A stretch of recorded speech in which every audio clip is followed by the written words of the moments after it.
It is a new virus, but belongs to a family of viruses that have been around for a very long period of time. They're called coronaviruses. They're best known because they cause the common cold, and they also cause similar mild illnesses in a number of animals and other species. The concern is that the reservoir for most non-human coronaviruses are animals, other species, bats, snakes, are not transmissible to human. And the concern in the last 20 years, this is the third episode or outbreak in which a coronavirus, which presumably came from the environment, from a living part of the environment, somehow became transmissible to humans. And although this virus is not as severe in terms of the disease that it's producing as some of the other coronaviruses, the concern is that it represents continued adaptation of this family of viruses to attacking humans.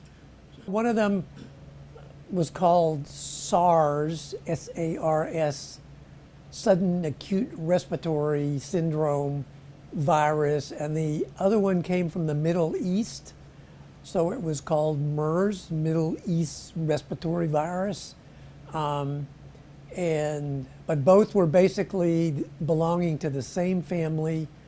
Both of those outbreaks, the first one was almost 20 years ago, and the second one was about 10 years ago, had a death rate of almost 30%. So much more concern. The death rate for this particular virus appears to be much lower. This is more serious than a cold virus, but does not appear to be as dangerous as what we've seen in the past. The diagnosis problem, this has to do with genetics and the ability to do DNA sequencing or fingerprinting. And we have coronavirus DNA sequences for birds, cows, chickens, horses, and they're all in a data bank. So you get a new one, you can sequence it in a day, and then you feed it into the computer and you can find out what is it most closely related to. So it gives you a quick start on where did this come from. Is this a problem from chickens? And that may help you in stopping the transmission, not the human to human, but much of the transmission is still animals to people. The other advancement has been in the making of vaccines. It used to take a long time, maybe a year. People are familiar with the influenza vaccine, the flu vaccine. I mean, it takes almost a year to go through different kinds of cells. We now have much faster methodology. It's estimated that if we needed to, we could make a vaccine for this in 3 or 4 months. So that's another huge step forward in terms of better science, better learning from the outbreaks that have happened in the past, which fortunately didn't turn out to be enormous, but were enough to push forward, to invest a lot of money, and to find both better ways for diagnosis and better ways to help prevent the disease. Important to realize that this particular infection can be very difficult to separate from the common cold.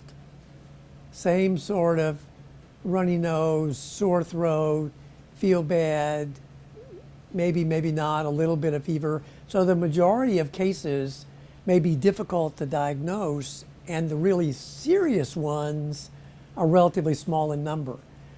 The other point to make is that the people who have died with this disease were generally elderly and had significant underlying medical diseases, very similar to influenza deaths that we see in the United States, where the younger people generally survive this relatively well. Basically, the people who have died were the people you would have predicted would be at the highest risk. That has proven true thus far for this particular virus. That's another reason that we may provide selective warnings to the people for whom we think the disease would be most serious. We weren't prepared for these new diseases, and so the concern is, it's another example of a new infection that we had never known before suddenly appears, and it opens the door that diseases and microorganisms that live in species other than humans may serve as a reservoir. They just need to change who they jump on, and all of a sudden we have big trouble. I think we feel better about our abilities to diagnose it, abilities to make vaccines if we needed to. And there are some drugs which do work against coronaviruses, but have not really been tried in much of an outbreak setting, which make us feel a little better than things like Ebola, for which we didn't have any drugs. And we didn't have any vaccines, and it took us quite a while to do that. And the end result was a lot of deaths